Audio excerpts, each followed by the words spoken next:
welcome. I would like to welcome you to episode 400 of the... Hold up.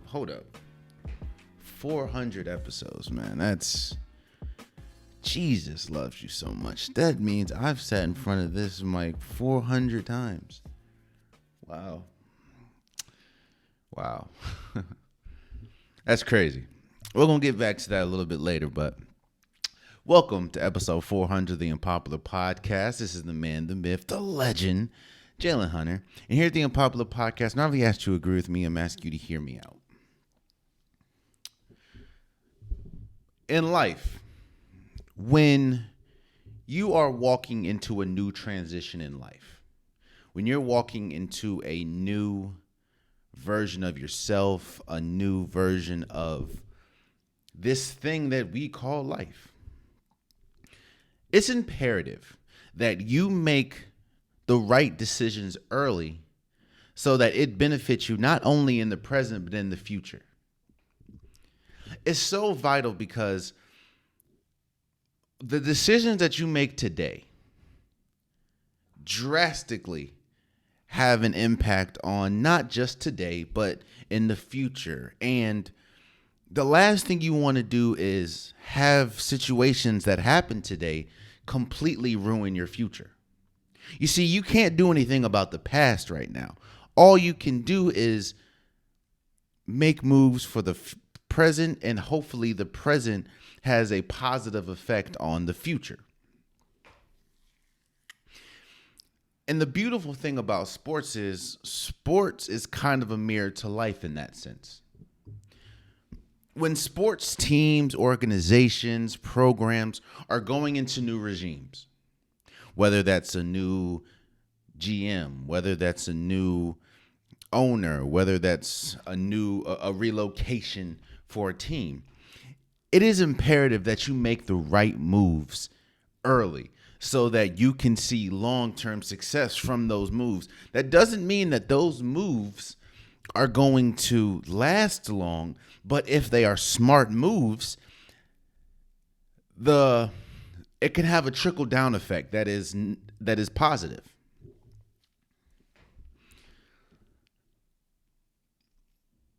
People forget the history of the Washington Commanders at this point.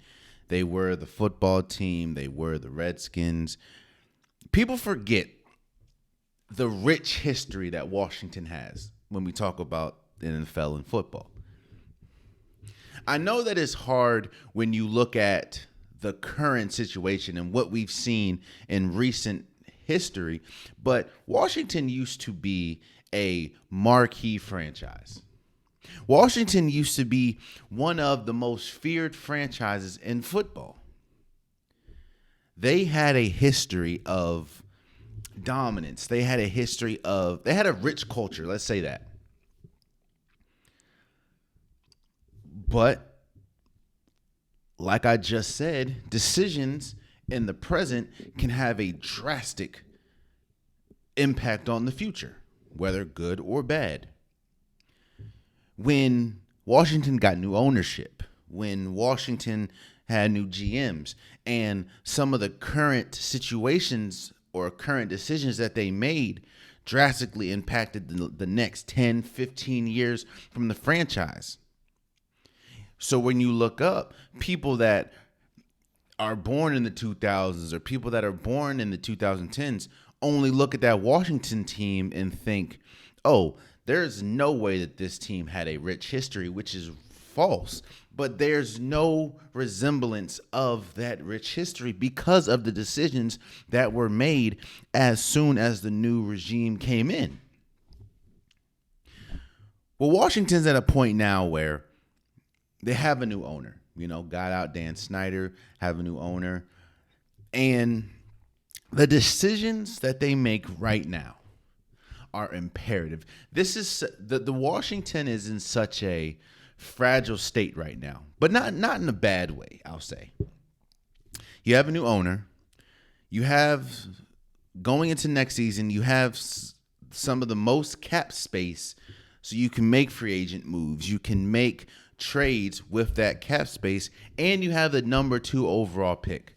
It is very rare that a team with this much cap space and this much, let's say, hope for next season has the number 2 overall pick in a quarterback-rich draft, because we know the importance of a quarterback to a football team, especially a football team that is very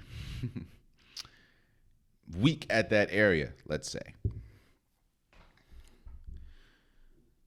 I started this episode off with that because Washington hired Dan Campbell as their new head coach. And when you I feel how I feel. Let me first say that. Let me first get that out the way before we continue. I'm not wish-washy in how I feel about this. And I'll explain, obviously, in a second why I feel what I feel. I understand why Washington was the last team to hire a coach. There was about 6 or 7 openings, and Washington was the last team. I understand why. Some of their candidates that they hoped to have gotten was playing in the playoffs and deep into the playoffs. And a lot of other really, really good candidates were snatched up by other teams very early in the find a coach process, let's say. So I get why it took Washington so long.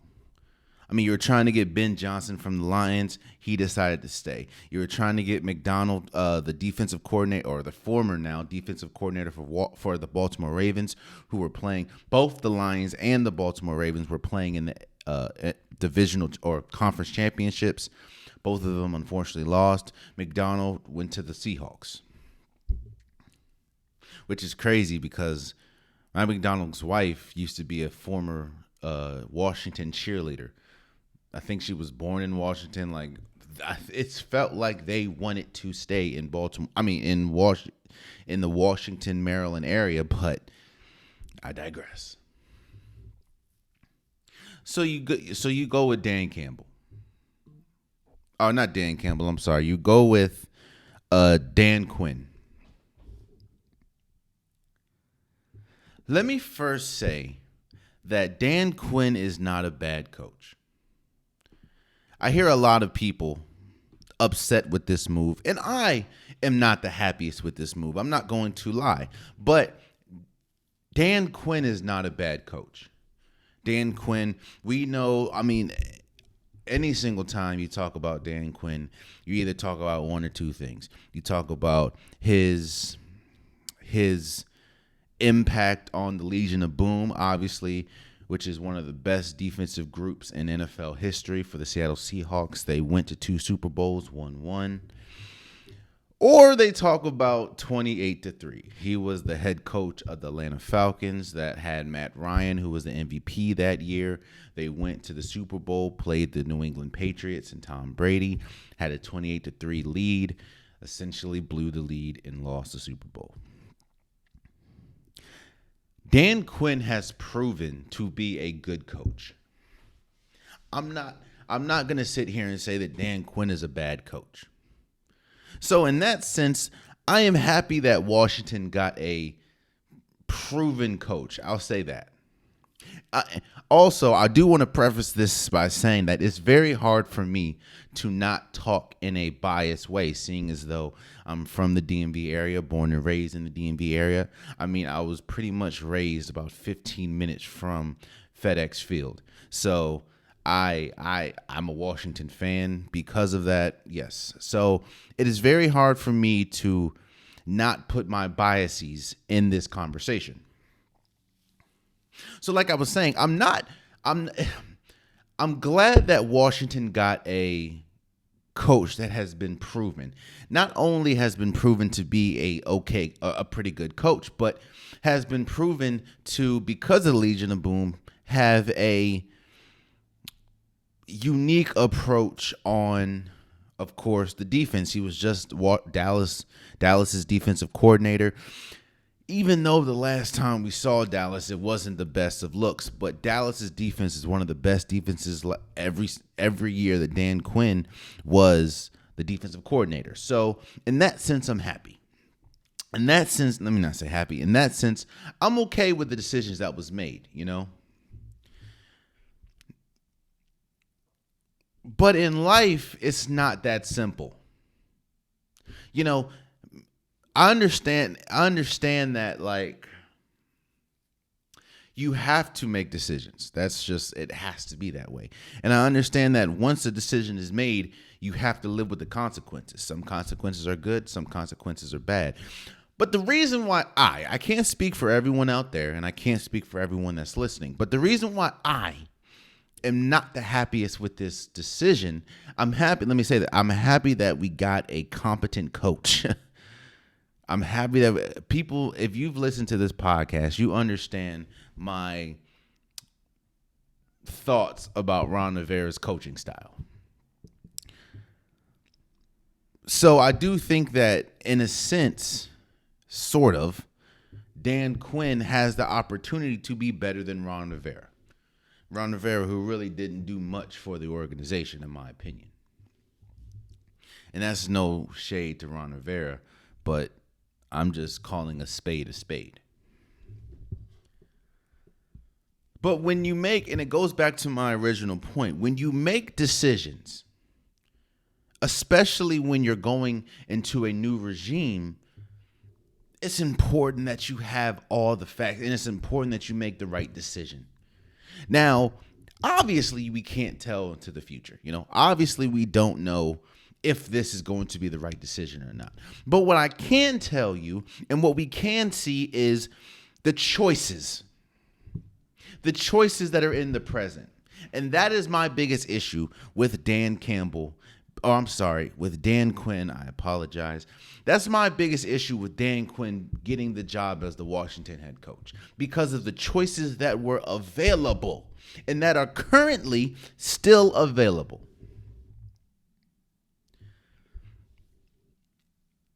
I understand Dan Campbell's extensive defensive history, and I also understand that Washington has struggled defensively, even with the names that they've had, even with the names that they currently have. I understand that the defense has been a spot of issue for this team. And I understand that you want a person to come in that can be a leader of men, because it seems like that is what Washington has been missing. One of many things has been missing for the past few years under Ron Rivera.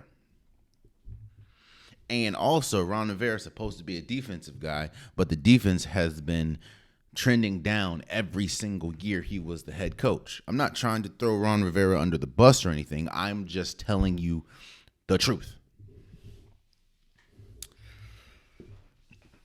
But when you look at the coaching, I understand that Washington was late in getting a coach. Again, they were the last team to announce a coach that obviously needed a coach this offseason. But the reason why I'm upset with the Dan Quinn hiring is because of who was available and who still is.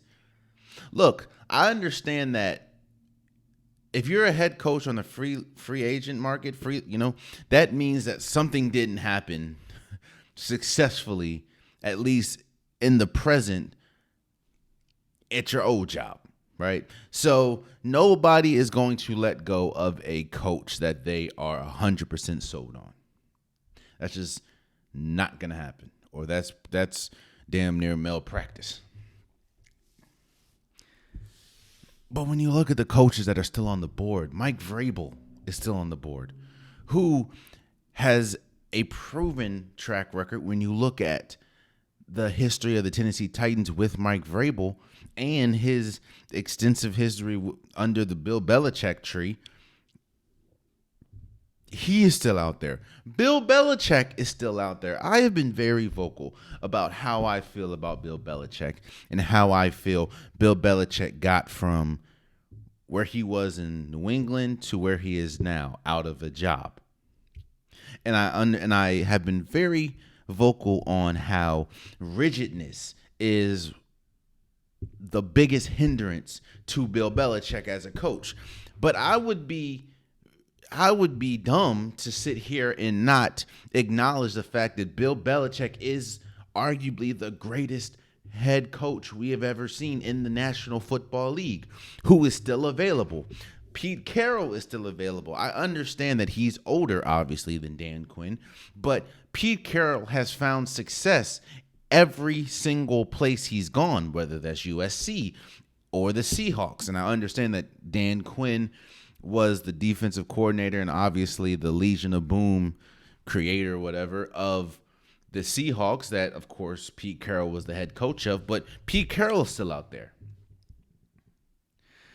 And Mike McDonald, man, I don't understand. Like, that seemed like the perfect choice. Again, I'm also looking at the last time we've seen these people, right? The last time we saw Mike Vrabel, the Tennessee Titans just beat the Jacksonville Jaguars, stopping them, preventing them from making it to the playoffs. And I understand that you can look at the Tennessee Titans, you can look at their record and say that is a direct correlation of Mike Vrabel, but I'm also looking at a lot of the moves and a lot of the decisions that happened with Tennessee was out of Mike Vrabel's hands, whether that was the GM's decision, whether that was free agency, whether that was injury. A lot of the issues that the Tennessee Titans sustained was not Mike Vrabel's fault. In fact, Mike Vrabel, every single year it seems like he was a coach, was considered one of the best coaches in football, even with the record that the Tennessee Titans have. So what I'm saying is this, man. I could be wrong. I don't mind coming in here and saying I'm wrong. I've done it on several occasions. I'm just a man talking about sports. The most I've ever played is college basketball. I played football 1 year, obviously. So I'm just a guy expressing his feelings about sports. And obviously I could be wrong. Hell, I don't know what's going on with these front offices. I don't have connects like that. They could have gone to Mike Vrabel. They could have gone to Pete Carroll. They could have gone to Bill Belichick. And they said no. I don't know. But what I do know is Dan Campbell is now the head coach of the Washington Commanders. And while you can look back and say, well, Dan Quinn has had his hand in essentially 3 Super Bowl teams, 2 with the Seattle Seahawks, 1 with the Atlanta Falcons. I can also say that he is 1-2. Now, yeah, one of them obviously wasn't his fault. It was decision-making from Pete Carroll. And I can also say the last time we saw Dan Quinn, his team, especially defensively, wasn't looking too hot when the Green Bay Packers sliced them up like Swiss cheese in the playoffs at home, by the way, with Michael Parsons on that team and Deron Bland. 2 players that are in the defensive player of the year conversation.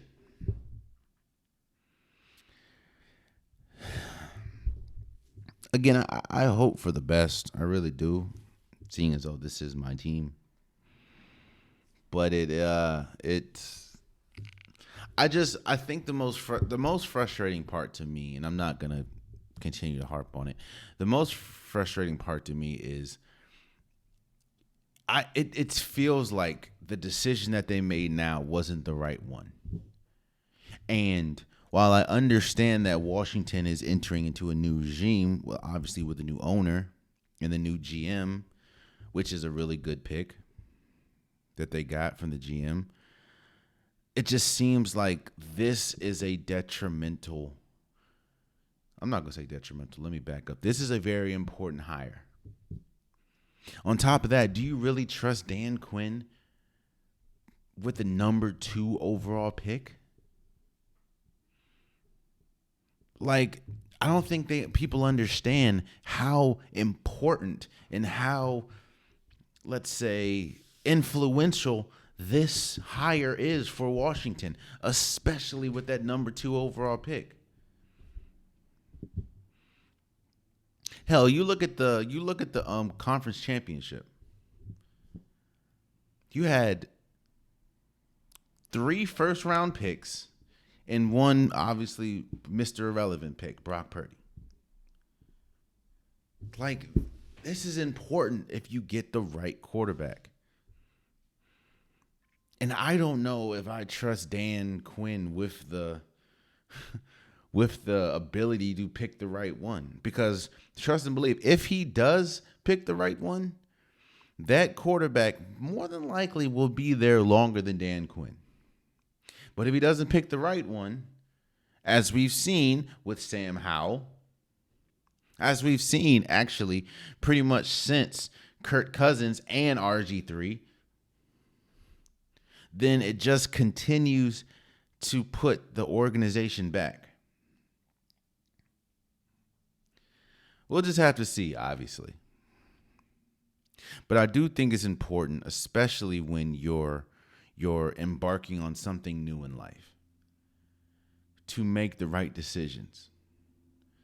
Because not only is it important to make those right decisions now, but it has such a either detrimental or influential part of your future. So shouts out to Dan Quinn for becoming the Washington Commanders head coach. We'll just have to see.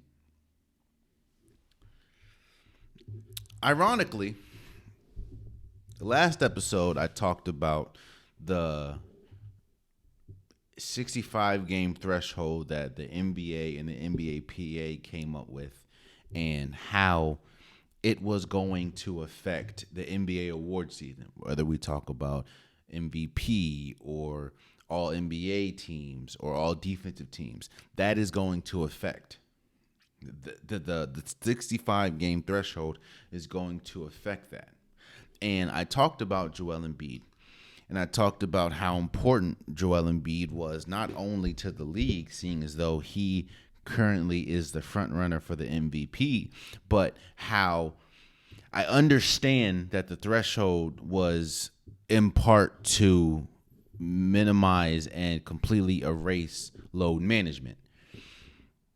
But there needs to be modifications because load management and injury is two completely different things. You can play hurt, you can't play injured. And that was the conversation we had last episode. Well, unfortunately and ironically, Joel Embiid tears his meniscus just the game. Actually, I think the game that night. And he's going to be out for the Philadelphia 76ers. Right now, it hasn't been determined. As I'm recording, it hasn't been determined how long he's supposed to be out. Some people are saying a couple weeks. Some people are saying a couple months. Some people can say season ending. I don't know yet. As I'm recording right now, that information hasn't come out. But what has been confirmed is that there is a meniscus tear with Joel Embiid, which is essentially he's going to miss at least longer than a week, at least longer than 2 weeks, meaning that his ineligibility, or he's pretty much going to be ineligible to win the MVP, even if it is just 2 weeks. He would have overshot the threshold, meaning that he will not be eligible even if he continues once he comes back from injury. If he comes back from injury, he will continue his run and possibly still put up MVP numbers. But because he's missed more than 65 games, which will be the case if he misses a week or two, which is kind of looks imminent at this point, he's not going to be eligible. Let me first talk about Joel Embiid, the person. And when I mean the person, I mean the basketball player. Obviously, I don't know him personally.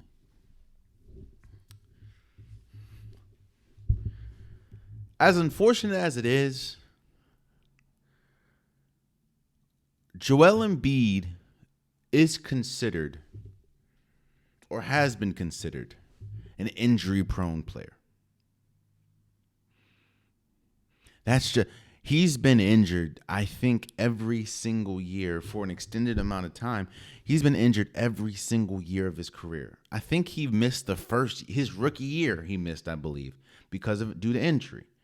And it just seems like I talk about that a lot. When you have a player as big as him and the way that he plays, and he's a hybrid from, the last decade type centers and the new age centers. When I mean that is, he is a very good offensive player when we talk about mid-range shots, when we talk about three-point shots, putting the ball on the ground. He is great in that sense, but he also brings a level of physicality that you don't see in today's NBA, which is why I kind of harken back to, he's kind of a hybrid of, the yesteryear centers and today's centers. Well, that has been a gift and a curse for him because, there's no way that you can score 70 points and not be talented. We know the talent that Joel Embiid brings. We know how talented of a player Joel Embiid is. That's something that cannot be denied.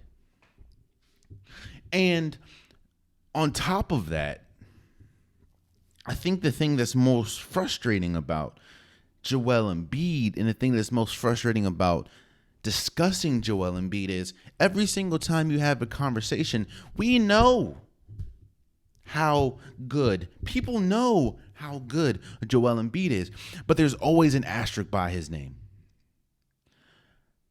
because of the injuries. You see, man, I want to see everyone reach their level of greatness that they can reach. I want to see everyone be as good as they possibly can. I want to see greatness out of everyone. But I would be remiss in saying that Joel Embiid will always have, and I don't even think that this is possible, but if Joel Embiid is able to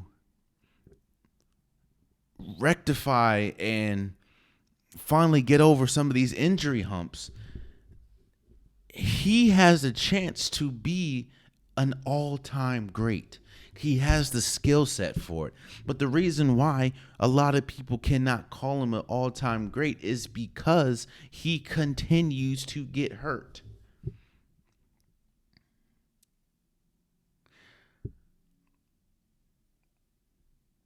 And that's another main reason why when you hear people talk about the 76ers this year, there was always a wait and see approach when talking about them, because we're seeing how good this team and Joel Embiid was playing.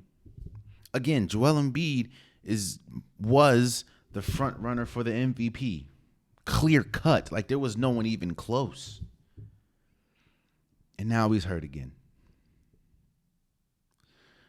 Now, I wish for a speedy recovery. Again, I don't want to see anyone get hurt. I don't want to see anyone's career get dictated by injuries. So I wish nothing but the best for him. I wish nothing but a speedy recovery. And I wish that there is a point in time in his career where these injuries continue, or these injuries are a thing of the past. But the reason why I don't know if it is because it's not just the same thing that gets hurt. Like, it's a different thing. It's a foot, it's a ankle, it's a knee, it's a back, it's a arm, it's a shoulder, it's a hand. It's always something different with Joel Embiid. You can be honest in saying that Joel Embiid is an injury-prone player, but that doesn't take away from the fact that he's still great. Hell, there's a lot of... Steph Curry was an injury-prone player until he got the ankles thing situated. He was an injury-prone player. Kevin Durant was an injury-prone player and actually has been an injury-prone player. Still great Kevin Durant is still arguably a top 20 player in the league, in actually in NBA history, but that doesn't take away from the fact that he has been injury prone. I think the issue with, or the difference, let's say, with Steph Curry, KD, and Joel Embiid is Steph Curry and KD has won things. KD is an NBA champ, two-time NBA champion, two-time NBA Finals MVP. Steph Curry is a four-time champion, one-time Finals MVP, two-time MVP, one unanimous, undoubtedly the greatest shooter of all time. While Joel Embiid has the makeup and has the ability to be in that list of greatness, yes, he has an MVP, and scoring titles, but that's about it. And unfortunately, injuries continue to halt that. And it just doesn't seem like, because a lot of these injuries are freak injuries. Like the injury the other night, the one with the meniscus, the lateral meniscus tear. I think it happened when, Jonathan Kuminga went for a ball and landed on Joel Embiid's knee. A lot of people can call it a reckless play. A lot of people call it, someone hustling, diving for the ball. And that's another thing I want to talk about for a second.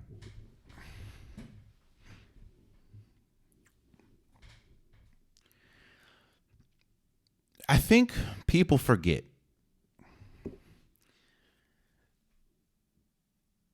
these players, these athletes. If you're an athlete listening, you are your own brand. You are your own business. You are your own entity. Your likeness is your best asset, as well as obviously your skill and everything. And on top of that, the organization that you possibly play for and the organization that these players play for is their own thing. And what I mean by that is teams are going to do what's best for them. They might be able to mask it as we're doing what's best for you, but they're not. They're at the end of the day, a team is always going to do what's best for them first. Because at the end of the day, the team 9 times out of 10 is going to be there longer than the player. So it would be naive to think that a team is going to jeopardize their success for you. The 76ers, Joel Embiid, from like the first tip of that game, you can tell something was wrong. Like, you can tell he was laboring. And one thing that I know about injury, seeing as though I've been hurt before, is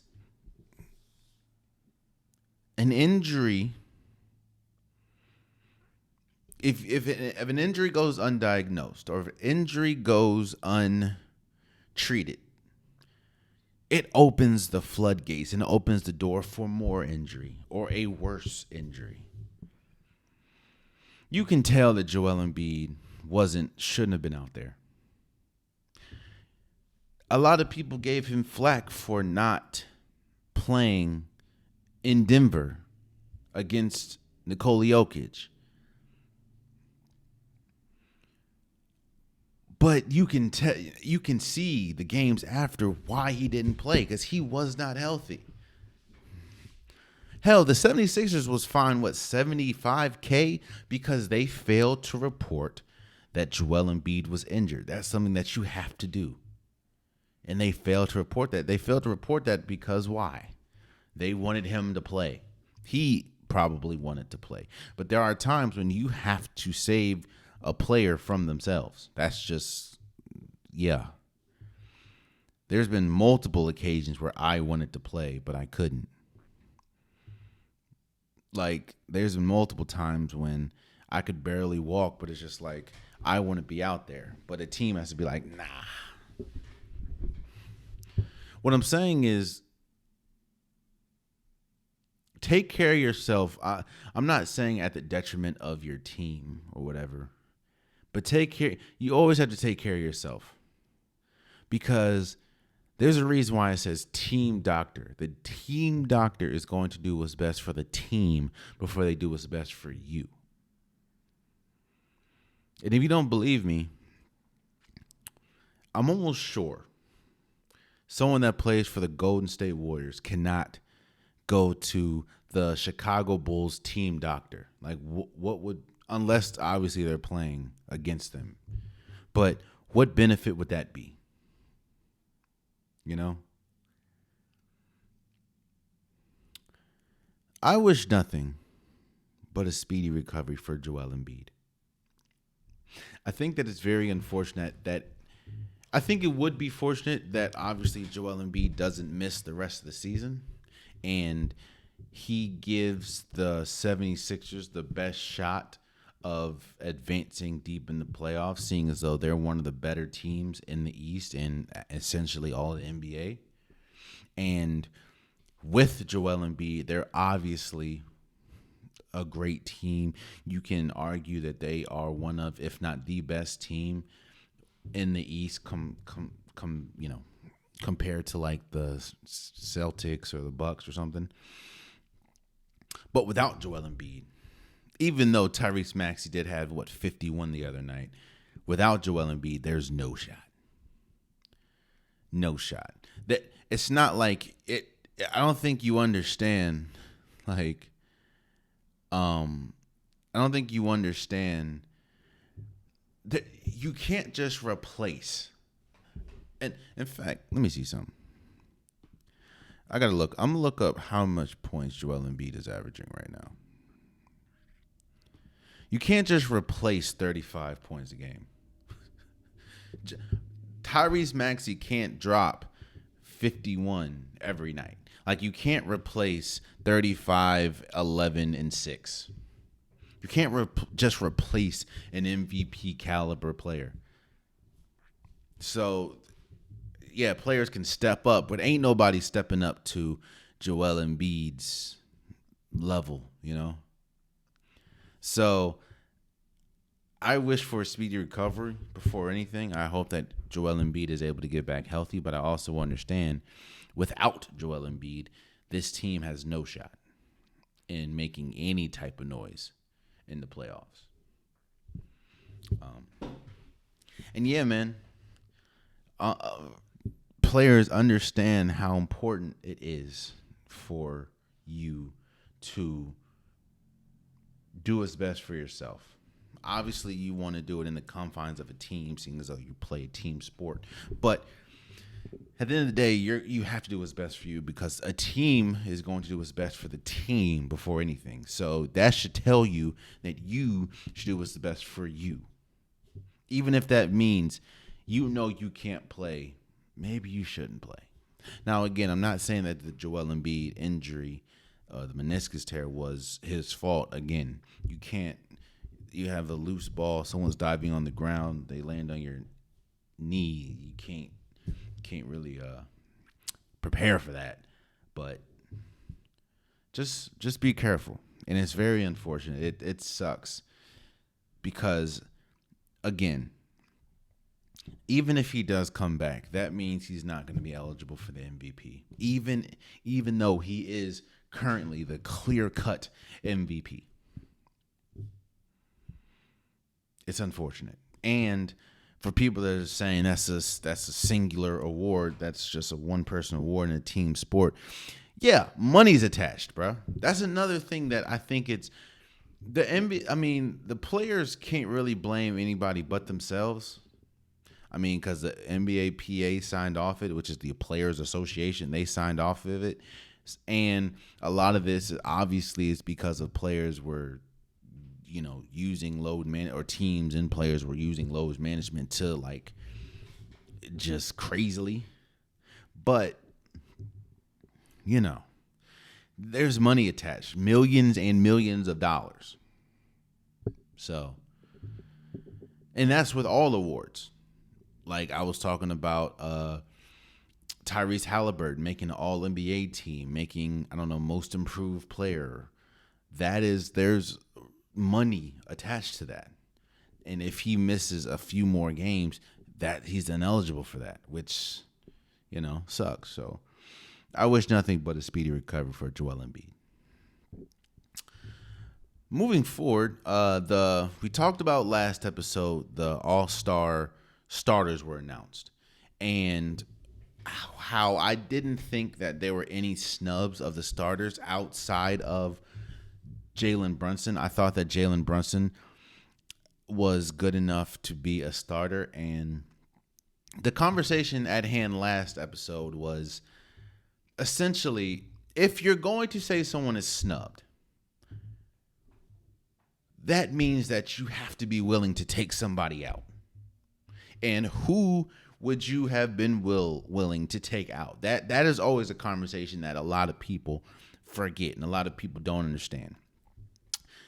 So, for someone to be snubbed, you have to have the confidence to take somebody out that possibly could be deserving, So, and that's why last episode, which I think that he deserves to be an all-star, I just didn't think that Damian Lillard played good enough this season to be a all-star starter.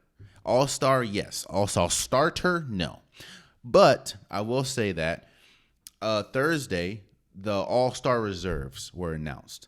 Now, these obviously are the players that are coming off the bench in the reserves. So for the Western Conference, you had Devin Booker, Steph Curry, Anthony Davis, Anthony Edwards, Paul George, Kawhi Leonard, and Karl Anthony Towns. For the Eastern Conference, you had Bam Adebayo, Pablo Banchero, Jaylen Brown, Jalen Brunson, Tyrese Maxey, Donovan Mitchell, and Julius Randle. Now, I will say it again. I'm hearing with the announcement, I'm hearing, oh, so-and-so was snubbed, so-and-so was snubbed, so-and-so was snubbed. Okay. And I'm fine with people feeling how they feel. I'm going to extend the conversation and talk about some of the people I felt was snubbed. But in turn, you then have to be confident enough to say, okay, well, if they were going to make it, who shouldn't have made it? I'm going to go and, jump off that hill, and I'm going to say some of the people that I feel was snubbed and I feel, I'm not going to say didn't deserve to make it, but, we'll talk about it. Let me first actually say congratulations to all the All-Stars. I'm not mad at either list. I'm not, if everyone was going to be able to play, obviously we just talked about Joel Embiid, who's an all-star starter. He's more than likely not going to be able to play. Julius Randle, I know he had a dislocated shoulder. I don't know if he's going to be able to play. So obviously there are players that are on this list that probably won't be able to play, especially when we talk about the Eastern Conference. So that's going to leave room possibly for a player that didn't make it to be a alternate, which at the end of the day, people is like, well, you're an alternate. It is what it is. Yeah. When you look my name up, it still says all-star. It doesn't say all-star alternate. It says Jalen Hunter, all-star, So because of that, there are a couple players that I do think was snubbed. Now, I will also say that I am not mad at this list. I'm not mad at anyone that made. I think that every single person was deserving of this of an all-star nod. I mean, a lot of the chatter on social media was Paolo Banchero and Karl Anthony Towns. Karl Anthony Towns has a 2-point game, and Karl Anthony Towns is incredibly skilled, and I'm not upset that he made it. I will say this though. It kind of, now, if there was a player in the Western Conference that I feel was snubbed, it is somebody on the Kings. I think it's crazy how the Kings are one of the best teams in the West, but they don't have one representative, whether that's De'Aaron Fox, whether that's Sabonis. I do think that at least one of them should have been considered for the All-Star. And if there was someone to be taken off, I'm laughing because if you know me, you know how fond I am of Paul George. And I don't mean, I mean that in Paul George is an incredible basketball player. I wouldn't be upset if Paul George was replaced by, let's say, Sabonis or replaced by De'Aaron Fox. I wouldn't be upset if Karl Anthony Towns was replaced by De'Aaron Fox or Sabonis, seeing as though you already have the best player on the Timberwolves as a all-star, and that is Anthony Edwards. I think Anthony Edwards definitely deserves to be an all-star. And again, Paul George deserves to be an all-star, seeing as how important he is to the Clippers. Him and Kawhi Leonard, both of them are all-stars.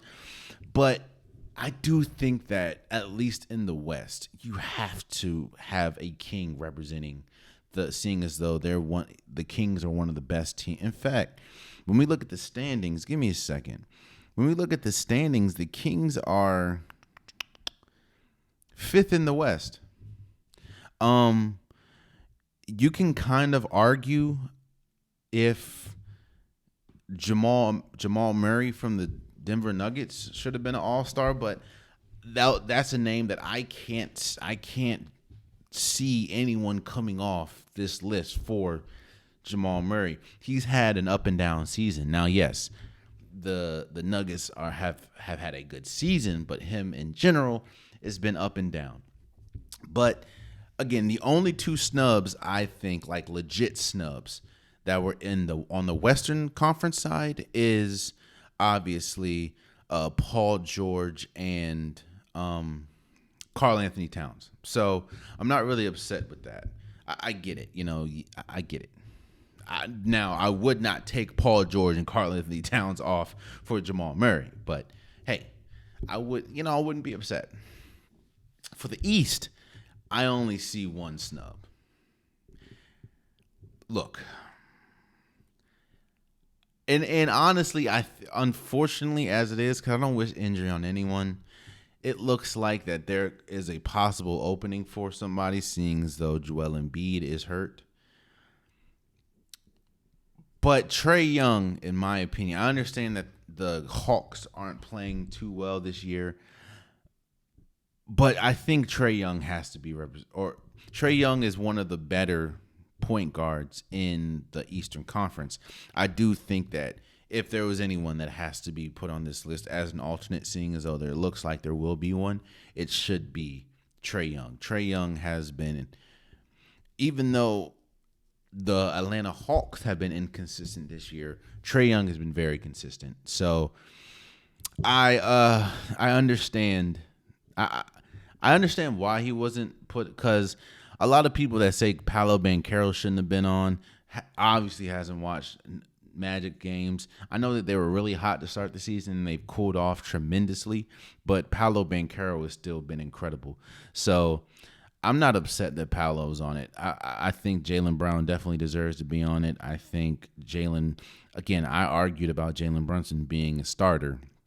So I'm glad that he was at least a reserve. Tyrese Maxey, he's been incredible this year and definitely deserves to be one. Donovan Mitchell has been consistent as well.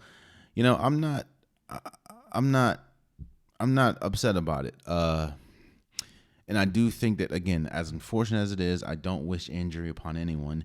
Seeing as though Joel Embiid probably won't be in the All-Star game, that means one of the starters are going to get moved to, or one of the reserves are going to get moved to the starters.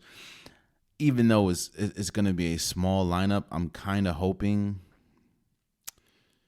I don't know how they do that, because I would like Jalen Brunson to be a starter, but that's going to be Giannis, Jalen Brunson, Tyrese Halliburton, Damian Lillard, and Jason Tatum. That's a small lineup. I don't know.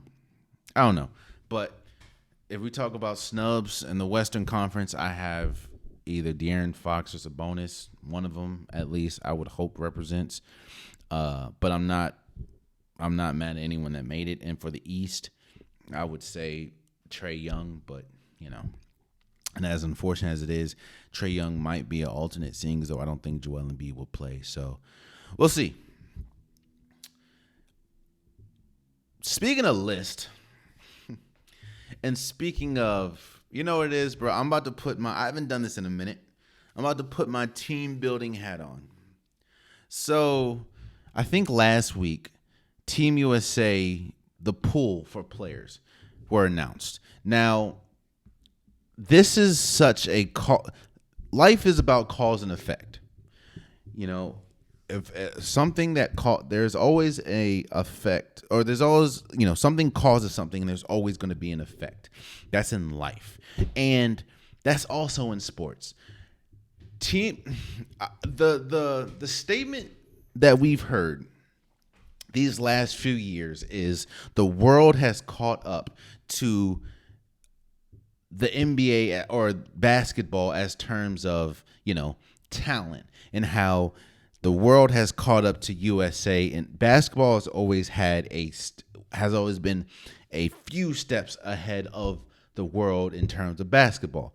But as we've seen the last few years, there is an impression that the world has caught up. When we look at players like Luka Doncic, Giannis Antetokounmpo, Shai Gilgeous-Alexander, you can argue, or I understand the argument that the world has caught up to the United States in terms of basketball. And when you look at the last few times, when we talk about Team USA and FIBA, the United States, last time around, they didn't even medal in the FIBA. They didn't medal. So I get it. And my argument is the world has caught up to the B, C, D teams.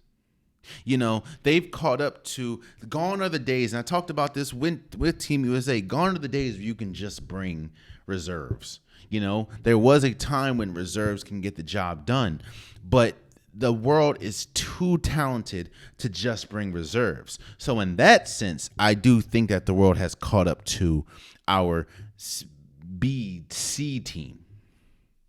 But like I just talked about, there's a cause and there's an effect.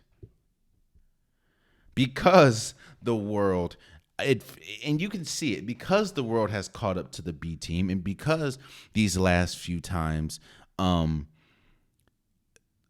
the world has had a poor showing in either FIBA or the Olympics.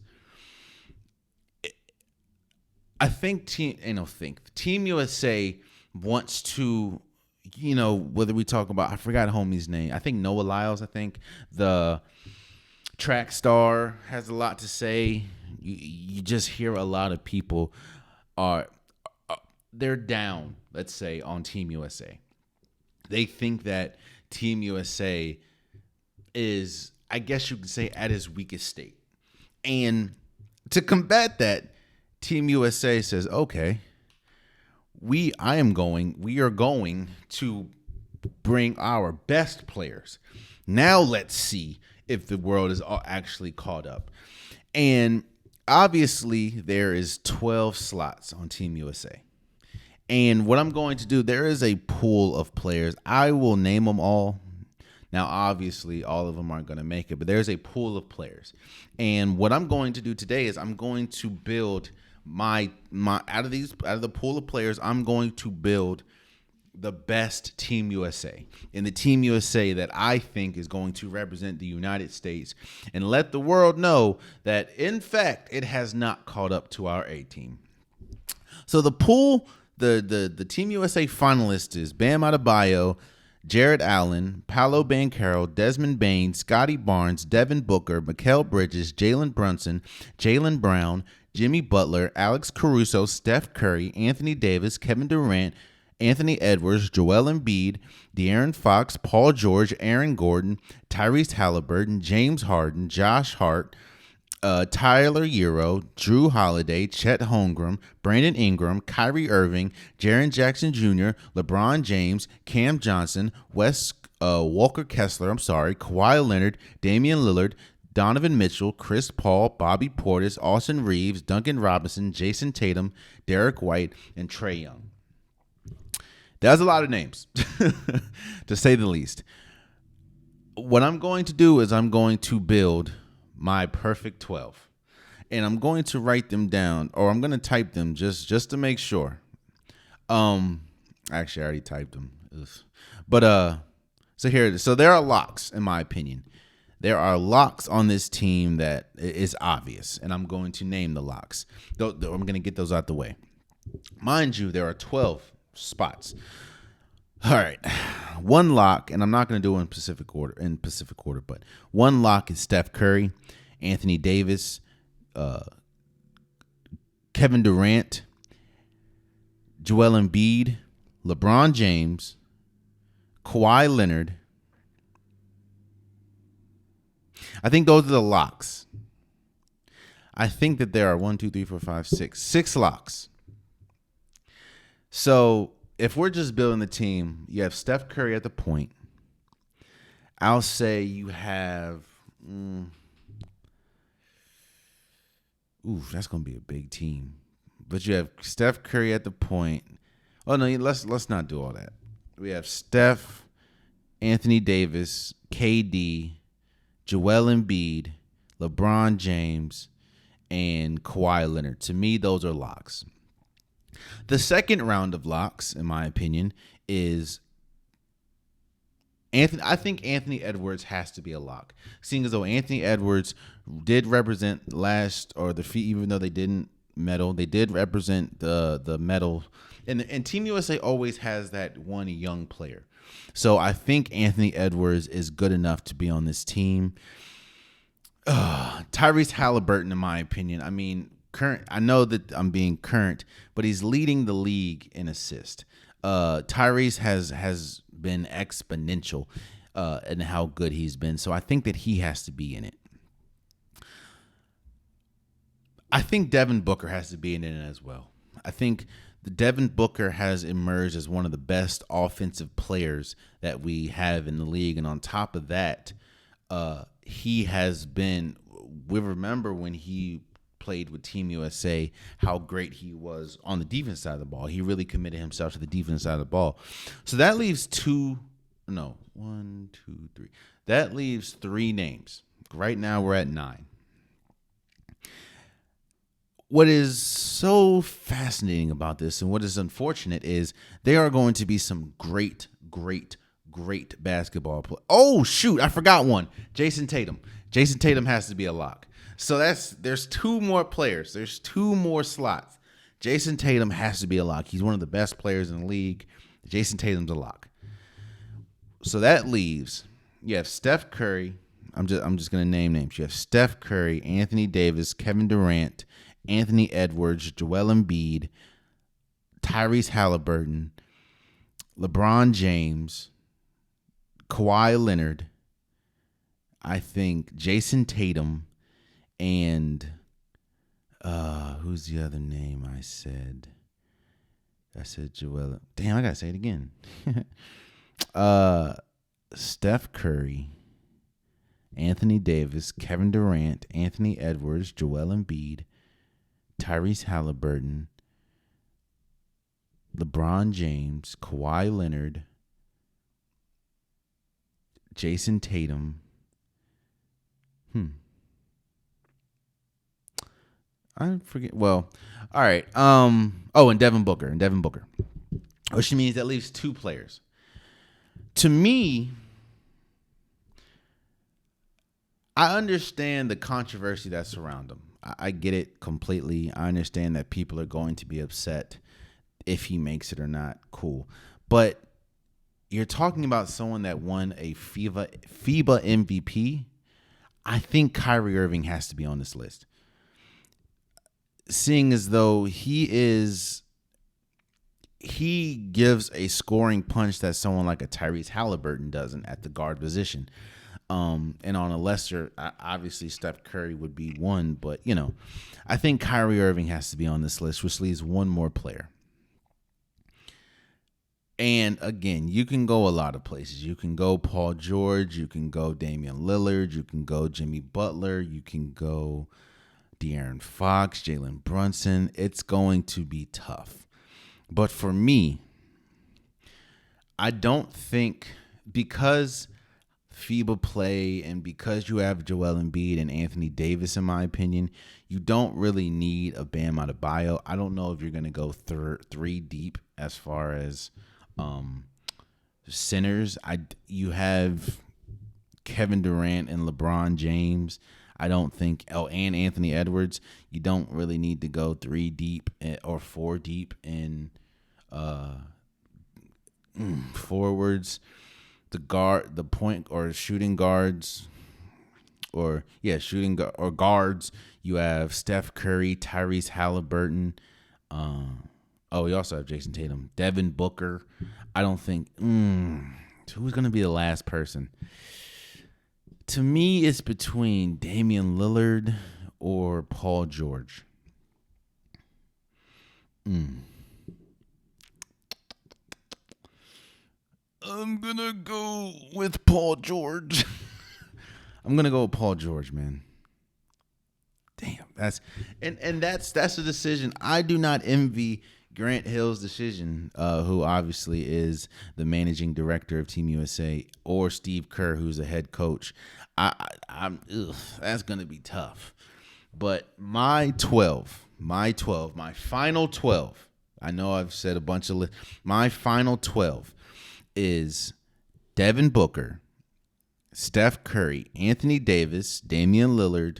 No, I'm sorry. Anthony Davis, Kevin Durant, Anthony Edwards, Joel Embiid, Paul George, Tyrese Halliburton, Kyrie Irving, LeBron James, Kawhi Leonard, and Jason Tatum. That's my list. Those are the names that I think will be representing Team USA, which is crazy because you got people like Donovan Mitchell, Damian Lillard, in my opinion, is going to be left out. James Harden, Jalen Brunson, Jaylen Brown, Mikal Bridges. That's good. Paolo Banchero, Jimmy Butler. I think that might be the hardest one to leave out. Oh, and De'Aaron Fox. Yeah, that's going to be tough. It's going to be tough. But we'll see. I'll probably clip this up and put it out. Let me know what you guys think. And we'll see. And there you have it, man. That's been today's episode of the Unpopular Podcast. I truly, truly appreciate you guys. Again, man, this is episode 400, bro. I don't know if people know this, but statistically, a podcast does not last longer than 3 episodes. Now, people are saying, God damn, 3 episodes? Like, that can't be right. It is right. And I'm going to tell you why it's right. There's a lot of factors that go into that stat. I think the overarching factor is people don't understand how difficult this is. People don't understand how difficult it is not only to come in here and speak. People don't understand how difficult it is to speak, But people don't understand, especially when you're a one-man band, they don't understand how difficult it is, seeing as though how much time this takes. People don't understand how prepared you have to be and how you have to be able to, especially if you're a one-person podcast. It's a little easier, not saying that it's tremendously easier, but it's a little easier if you have a group or if you have, like a host and a co-host or just 2 people. If you're one person, you have to be able to navigate through topics and you have to be able to make sure that you can hit what you want to hit when you want to hit them. It is very challenging to come in here and talk for an hour or talk for an hour and a half or damn near, for some times that I've done, talk for 2 hours just to a camera. That's tough. People don't understand that it is a commitment. Doing a podcast is a commitment. I understand, like, when you hear, oh, he's a podcaster, that's kind of met with eye rolls because, the saying is everyone and their mama has a podcast, which is true. If you want a podcast, do your thing. But I also understand, and you also have to understand that it's not going to be peaches and cream. People also don't understand that unless you have a following going into podcasting, it's very hard to develop a following. Again, this is episode 400 for me. And I am just scratching the surface. I just got to 1,000, and I've been doing this since 2019. I just hit 1,000 subscribers. I'm at 1,200 something subscribers on YouTube. So obviously it's a slow grind. So I understand when you people that are outside looking in that hear the stat that a normal podcast only lasts 3 episodes. If you're in podcasting, you understand it. So that's pretty much me in a nutshell saying that it took a lot to get here, and that I appreciate everyone that has been on this journey with me, that continues to support, that continues to listen, that continues to watch, that comments when they think that I don't know what the hell I'm talking about, or when they want to put their point of view out there. If I want to appreciate everyone. I appreciate the people that have given me kind words, people that have given me suggestions on how to grow the podcast. People, hell, even the negative comments, man. I don't like them, obviously, but you taking time out of your day to leave a negative comment, which I don't understand why you would do that, but you're doing it, means that there was something that I said that triggered you, which means that you're listening, which I appreciate. 400 episodes is big. Not a lot of people make it to 400, obviously, especially when you're a one-man band and you're a single talent podcast. A lot of people don't make it. So I would not have made, even though I do say that I'm making this for audience of one, which I am. I'm making it for myself. I appreciate every single person that has caught a whiff, I guess you can say, of this and liked it enough to keep coming and keep listening and keep supporting. It means the world to me. 400 episodes, man. That's damn, just listening to that. Never thought I'd get here at all. But hey, I appreciate you guys, man. And until next time. Actually, no, I didn't even do that. I didn't even do the stuff. If you want a Popular Podcast shirt, hoodie, sweater, long sleeve, joggers, the link is in the description below. I have multiple different colors, multiple different designs. Get your Unpopular Podcast merch today. Also, again, we're at 400 episodes. Please subscribe to the YouTube. I'm trying to get as many followers as I can, and it means a lot. So tell a friend, tell a friend, tell a friend to subscribe. Also, if you listen to the DSPs, if you're one of my audience that only listened, I appreciate you guys as well. Please follow whatever platform you listen, whether that's SoundCloud, Apple Podcast, Spotify. Please follow. It means so much to me. And follow the socials. Follow Instagram, follow TikTok. I post reels, I post stories, I post posts every day.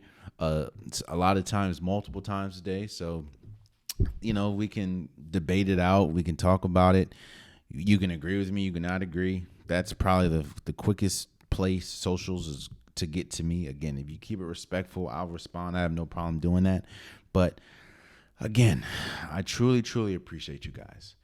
And until next time, much love.